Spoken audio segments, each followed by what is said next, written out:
Восстановление деталей пластической деформации. Что это такое и зачем они нужны? Всем привет!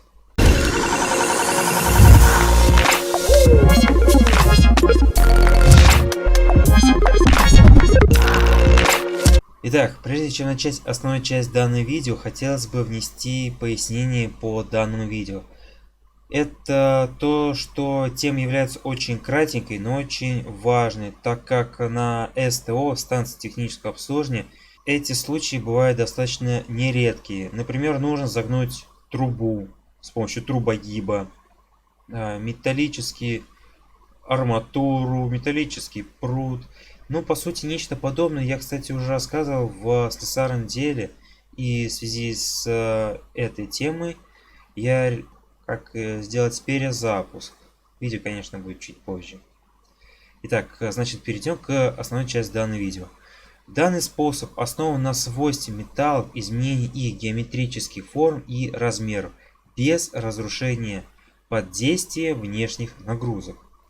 Данным способом восстанавливают детали и их стали различной твердости, цветные металлы и их сплавы.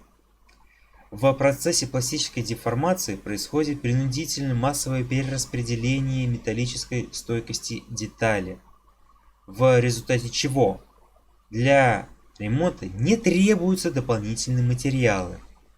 При пластической деформации детали могут восстанавливаться как в холодном, малоуглеродистые, цветные металлы и их сплавы, а также в нагретом состоянии высокоуглеродистые, легированные или детали, которые подвержены закалке. В этом случае деталь нагревают от 800 до 1000 градусов Цельсия.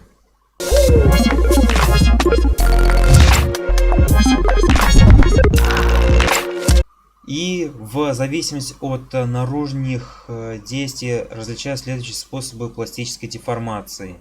Это осадка, раздача, обжатие и правка. Осадку применяют для увеличения внешнего диаметра сплошных и полудеталей, а также для наружного диаметра полудеталей.